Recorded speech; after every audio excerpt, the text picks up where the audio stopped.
Shadows and dust, the fluorescent lights hummed overhead as Elise Navarro pushed her cleaning cart down the empty corridor of the 47th floor. The city of Chicago sparkled beneath her, a glittering universe she could see but never seemed to touch. At 25, her hands already showed the weathering of someone much older, cracked from industrial cleaners and endless hours of labor. Tonight marked her third shift of the day. First the diner at dawn, then the laundromat in the afternoon, and now Meridian Investments until the early morning hours. The marble beneath her worn sneakers gleamed with fresh polish, reflecting distorted versions of the empty offices surrounding her. Her stomach growled, a familiar companion these days. The $20 in her pocket was already promised to her younger brother's asthma medication. Antonio needed it more than she needed dinner. Her mother's voice echoed in her mind. Familia primero. Family first. Elise paused at the corner office, its glass walls revealing a space larger than her entire apartment.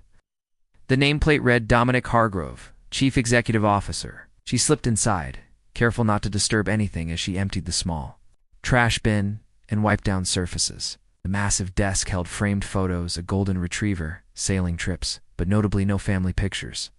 The room swayed suddenly. Elise gripped the edge of the desk, spots dancing before her eyes. When had she last eaten? Yesterday morning? The granola bar at lunch? She tried to steady herself, but her knees buckled. The last thing she remembered was the sound of her cleaning supplies clattering to the floor. Ms., can you hear me? The voice seemed to come from far away. Elise blinked, disoriented. A man's face hovered above hers, brow furrowed with concern. Dark hair, precisely cut. Eyes, an unusual shade of gray. She'd seen him before, on the company website, in business. Magazines. Dominic Hargrove. I'm so sorry, she gasped, attempting to sit up. I didn't mean to. Don't move yet, he said, his voice surprisingly gentle. I've called for help. No hospital, Elise protested, panic rising. Please, I can't afford understanding flickered across his face. When did you last eat? She looked away, embarrassment burning her cheeks. I'm fine. It's not what I asked. His tone remained measured, not unkind. She tried to stand, but dizziness forced her back down. Without another word, Dominic walked to a small refrigerator concealed in his office wall. He returned with a protein shake and a packaged sandwich. It's not much, but it's something. Elise hesitated, pride warring with hunger. Please, he said simply. She took the offerings with trembling hands. As she ate, Dominic noticed details he'd overlooked before: the mended seam of her uniform. The careful way she rationed, even. This small meal, the calluses on her fingers. You clean this floor every night? He asked. And floors 45 and 46, she replied. I'm usually faster, Mr. Hargrove. This won't happen again. Do you have a name? He asked. She paused, surprised by the question. In 3 months, no one had. Asked her name. Elise. Elise Navarro. Well, Elise Navarro, he said, sitting across from her. I think we should talk. Hidden depths, the executive dining room was empty at this hour, the city lights creating a backdrop of twinkling constellations through floor-to-ceiling windows. Elise sat uncomfortably on the edge of a leather chair worth more than her monthly rent, watching as Dominic Hargrove returned with 2 steaming mugs of tea. I don't understand why I'm here, she said quietly as he placed one before her. Her uniform felt particularly shabby against the room's understated luxury. Because I've worked in this building for 7 years, and tonight was the first time. I've spoken to anyone who cleans it. Dominic's admission carried no pretense. That seems wrong, doesn't it? Elise wrapped her fingers around the warm mug, absorbing its heat. Most people don't notice us. We're supposed to be invisible. Tell me about yourself, Elise. The request was simple, but no one had asked her that question in a very long time. She hesitated, then offered the bare outlines of her life, immigrating from the Philippines at 12. Her father's death 3 years ago, her mother's worsening, arthritis, her brother's asthma, and the crushing weight of being the only one able to work. 3 jobs, 5 hours of sleep on good nights, and the constant arithmetic of survival, which bill could wait, which meal could be skipped. Which dream could be deferred another year. Dominic listened, without interruption, his expression unreadable. When she finished, he asked, "What would you do if circumstances were different? If you could choose?" The question startled her. Double quotes, she began, then stopped. It had been so long since she'd allowed herself to imagine alternatives. "I always wanted to study computer science. I was good with patterns, with solving puzzles. But that's not really possible," he finished. "Not really practical," she corrected. "Dreams don't pay medical bills." Dominic nodded, looking out at the skyline. "Did you know I was homeless at 16? When her eyes widened, he continued, "My father was an alcoholic who couldn't hold a job. My mother left when I was 10. I lived in shelters, sometimes in my high school's basement when the janitor took pity on me. But you're—" She gestured at their surroundings. "Lucky," he said simply. "My math teacher noticed I had a knack for economics. She helped me get a scholarship, then an internship. Someone saw something in me worth investing in." He turned back to her. "Do you know what I saw tonight, Elise?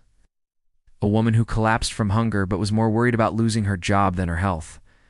Someone who carries the weight of her family with such quiet dignity that no one even notices she's drowning." Elise looked down, uncomfortable with his assessment. "It's just life. You do what you have to do," Dominic said firmly. "What you're doing goes far beyond necessity. It's extraordinary, and it shouldn't be necessary." For the next week, Dominic found reasons to work late. He observed Elise from a distance, noting her methodical efficiency, her gentle interactions with the occasional late-working employee, the way she straightened family photos on desks with a wistful expression. He discovered she spent her lunch break in the building's atrium, reading worn programming textbooks borrowed from the library. Meanwhile, Elise found small changes in her routine. A refrigerator on her floor now stocked with meals labeled "Staff," a company-wide memo about a new education initiative, and sometimes, when she cleaned the CEO's office, handwritten notes with programming problems that made her smile despite her exhaustion. What she didn't know was that Dominic was asking questions about the cleaning service contract, about their employment practices, about the feasibility of an in-house training program. What Dominic didn't know was that Elise had begun looking forward to those night hours on the 47th floor, wondering if she might catch a glimpse of the man who had somehow seen her. When she'd spent years perfecting invisibility, they were orbiting each other, two souls from different worlds, neither fully understanding the gravity that was slowly drawing them together. But the universe has ways of aligning stars that never expected to share the same sky. "Crossing thresholds? This is completely unprecedented," Victoria Lancaster declared, her manicured fingers tapping against the conference table. As Meridian's head of human resources, she'd endured many of Dominic's unorthodox ideas, but this one crossed a line. "You want to offer a janitor a position in our executive development program? It's a scholarship first," Dominic corrected, unperturbed by the collective skepticism of his executive team. And then a part-time internship?" "While she completes her education." "I've reviewed her background. She had a 3.9 GPA in high school, despite working 2 jobs."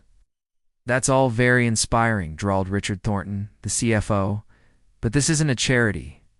The Meridian Foundation already funds disadvantaged students. Why not direct her there?" Dominic slid a folder across the table.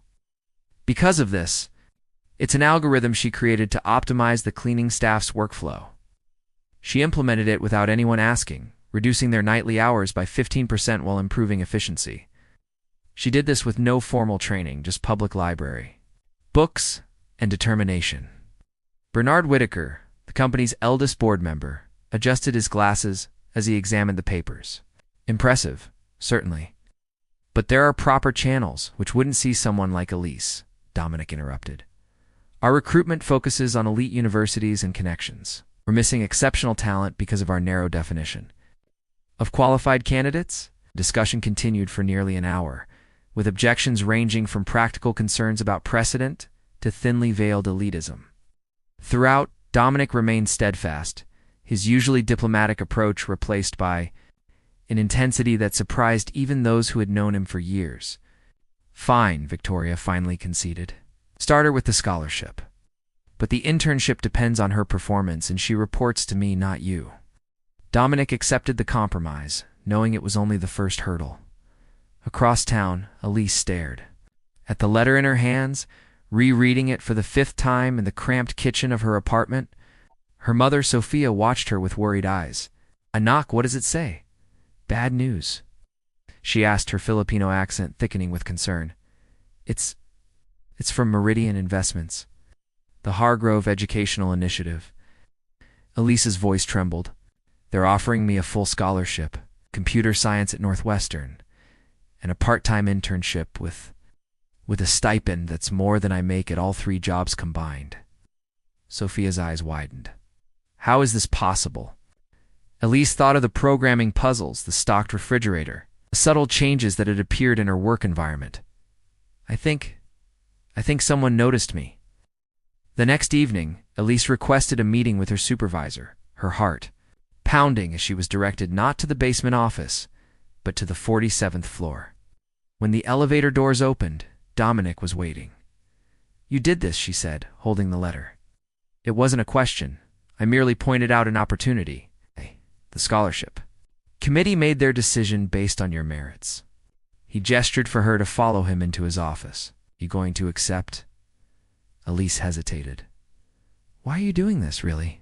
Dominic considered her question carefully. 'Cause talent and potential shouldn't be wasted due to circumstance. 'Cause systems don't change unless someone changes them. He paused.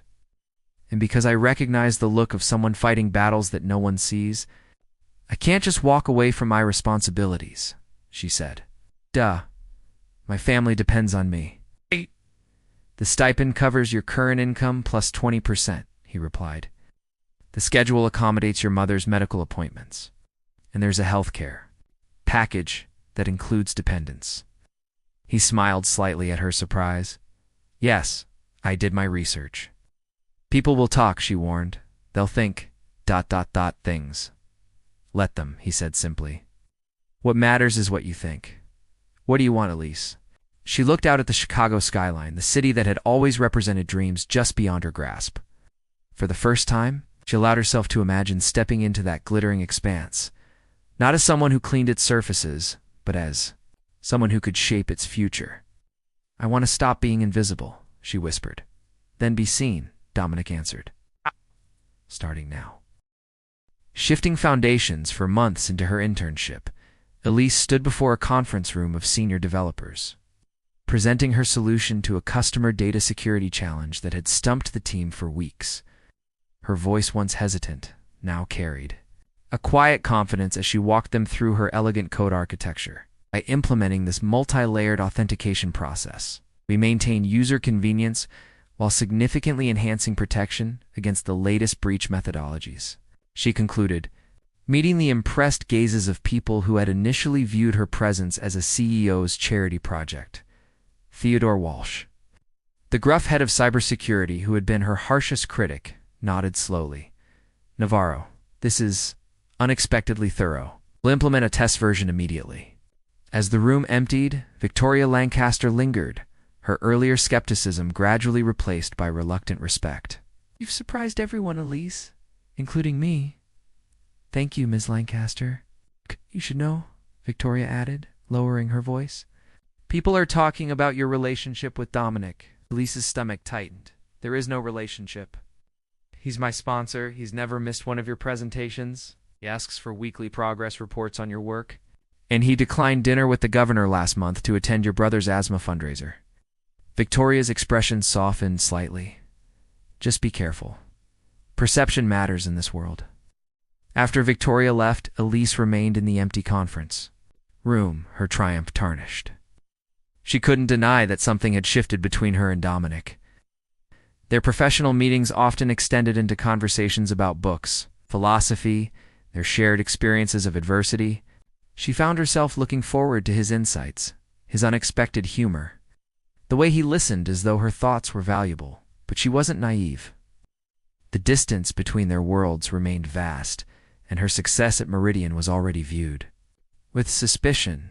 A personal entanglement would only confirm what many believed, that she hadn't earned her position. That evening, As Elise worked late in the innovation lab, Dominic appeared in the doorway. "Congratulations on the security protocol," while she's not easily impressed. "Thank you," she replied, more formally than usual. "Is there something you needed?" He studied her, noting the new distance in her manner. "I thought we might celebrate your success." "There's a new exhibit at the Art Institute. I don't think that would be appropriate." She interrupted, not meeting his eyes. "Appropriate," he repeated. "I see. Victoria spoke with you." "She didn't say anything that isn't true. People are talking." "That concerns you?" Elise finally looked at him. "Should concern you. Everything I've achieved here could be dismissed because people think I... double quotes. She couldn't finish the sentence. "Because people think you earned it through personal connection, rather than merit." He completed her thought. "Do you believe that's true?" "No," she said firmly. "But it doesn't matter what I believe." "Perception is often wrong," he interrupted. "I've spent my career being perceived as the cold, calculating CEO who clawed his way out of poverty. Through ruthless ambition, that perception helped me succeed in business, but it's a fraction of who I am." He stepped closer. "The truth is, I find myself thinking about you when you're not around. I admire your mind, your resilience, your compassion, and yes, I'm attracted to you, but I would never compromise your career or your integrity." The honesty in his words left her speechless. "I respect your boundaries, Elise," he continued quietly. "If you want our relationship to remain strictly professional, I'll accept that. But don't make that choice based on what others might think." After he left, Elise remained motionless, her heart racing with conflicting emotions. For so long, she had defined herself by her responsibilities, her struggles, her careful navigation of a world that offered little mercy. The possibility of something more, something just for herself, was both terrifying and exhilarating. Later that night, as she helped her brother with his homework, Antonio looked up at her with curious eyes. "Are you happy now?" asked, using the Filipino term of respect for an older sister. The question caught her off guard. "Why do you ask?" "'Cause you smile more. You tell jokes again, like before Dad died." Elise realized with surprise that it was true. Somewhere between the late nights coding and the early mornings studying, between the weight of expectations and the thrill of meeting them, she had rediscovered parts of herself long forgotten, and much of that joy had come from moments with Dominic, his belief in her before she fully believed in herself. His understanding of both worlds she inhabited, the way he saw her completely and still looked at her with wonder. Perhaps some thresholds were worth crossing, regardless of the risks that waited on the other side. Brilliant light, the winter gala at Meridian Investments transformed the company's atrium into a crystalline wonderland. With ice sculptures and silver decorations reflecting the thousands of tiny lights suspended from the ceiling, Chicago's business elite circulated beneath this manufactured night sky, conducting the delicate dance of networking that underpinned the city's financial ecosystem. Elise stood slightly apart from the crowd, her simple midnight blue gown a conscious choice. Elegant enough to belong, subdued enough to not draw attention. In the 10 months since her life had changed, she had learned to navigate these spaces with increasing confidence, but never quite felt she belonged in them. "Your security protocol saved us millions," Bernard Whitaker commented, approaching with a glass of champagne. The board member had become an unexpected ally. "The Singapore breach hit 3 of our competitors, but Meridian remained untouched. Impressive work." "Thank you, Mr. Whitaker. Bernard, please." He lowered his voice. "You know, when Dominic first proposed bringing you into the company, I thought he'd lost his mind. I'm pleased to have been proven wrong." Before she could respond, a commotion near the entrance drew their attention. Dominic had arrived, but not alone. A striking woman in a designer gown clutched his arm, laughing at something he said. "Ah, Cassandra Lockhart," Bernard explained, noting Elise's expression. "Her father owns half of Boston's financial district. The families have been trying to arrange a match for years." Elise felt a cold weight settle in her stomach. Despite the meaningful conversations and lingering glances she and Dominic had shared over recent months, they had maintained a careful professional distance in public. Now, watching him escort another woman through the gala, she wondered if she had misinterpreted everything. "If you'll excuse me," she murmured to Bernard, slipping away toward the terrace. The December air bit through her thin wrap, but she welcomed the clarity it brought to her confused thoughts. "You'll freeze out here," came Dominic's voice behind her. She turned, composing her features into polite indifference. "Shouldn't you be attending to Ms. Lockhart? Sandra is my godfather's daughter, and a friend since childhood, nothing more." He stepped closer. "You disappeared rather quickly. I needed some air." "Elise," he said gently, "we've been dancing around this for months. Since that night in the lab, you've kept me at a careful distance. I've respected that, but I need to know, is it because you don't share my feelings or because you're afraid of what might happen if you do?" The directness of his question left no room for evasion. "Both," she admitted. "I've worked so hard to prove myself, to show everyone that I belong here because of my abilities, not because of special treatment. If we... she gestured between them. "Everything I've built could collapse," or he countered. "It could be the foundation for something extraordinary." Inside, the orchestra began playing a waltz, the music drifting out to the terrace. It held out his hand. "Dance with me?" Against her better judgment, Elise placed her hand in his. As they moved together beneath the stars, the warmth of his palm against her back seemed to dissolve the careful barriers she had constructed. "I have something to show you," he said as the music ended. Led her to his office where blueprints covered his desk. "The Navarro Initiative," he explained. "A comprehensive education and employment pathway for maintenance and service staff across all our corporate holdings. Full scholarships, flexible schedules, mentorship programs."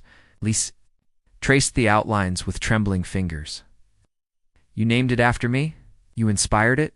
Your journey exposed a fundamental flaw in how we identify talent." His eyes held hers. "The board approved it this morning. It launches next quarter and they want you to direct it." "Me." "But I'm still completing my degree. I don't have the experience." "You have exactly the experience needed," he interrupted. "You've lived it. You understand both worlds in a way none of us ever could." The magnitude of the opportunity overwhelmed her. This could change lives. It already has. Dominic's voice softened. "Starting with mine." Before she could respond, his phone buzzed urgently. The color drained from his face as he read the message. "There's been an accident. Your mother and Antonio." The next hours passed in a blur of hospital corridors and waiting rooms. A drunk driver had hit the taxi, carrying Elise's family home. From Antonio's school concert, her mother had a broken arm and concussion. Antonio's asthma had been exacerbated by the airbag chemicals. Throughout the ordeal, Dominic never left her side, handling paperwork, consulting with doctors, making calls to ensure they received the best care possible. When Sophia was finally settled in a private room with Antonio sleeping beside her, Elise stepped into the hallway and collapsed into Dominic's arms, allowing herself to break for the first time. "I could have lost them," she whispered against his shoulder. "But you didn't," he reassured her, holding her close. "You're going to be fine." As her tears subsided, Elise looked up at him, seeing clearly what had been there all along. This man who had lifted her from invisibility, who had fought for her potential, who now stood beside her in crisis. He had never seen her as a project or a charity case. He had seen her completely, her strength and vulnerability alike, and found both equally worthy of his heart. "I've been so afraid," she confessed. "Afraid of losing everything I've worked for. Afraid of depending on someone else. Afraid of what happens when people like us try to bridge worlds that were never meant to connect. Or perhaps they were always meant to connect," he suggested, "and we're just the ones brave enough to build the bridge." 3 years later, Elise stood at a podium in Meridian's atrium, now the Director of Innovation and Talent Development.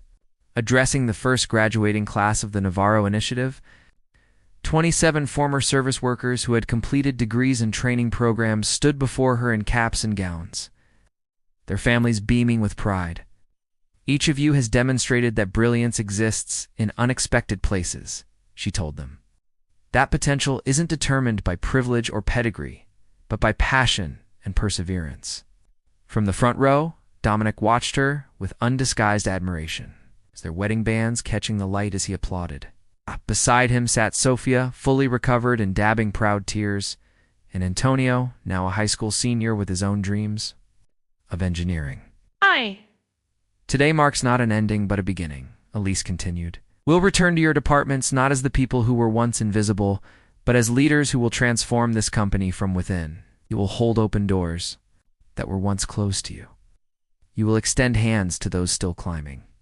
As the graduates moved their tassels from right to left, Elise felt the full circle of her journey from the woman who once collapsed from hunger on this very floor to the architect of a program that ensured no one would suffer as she had.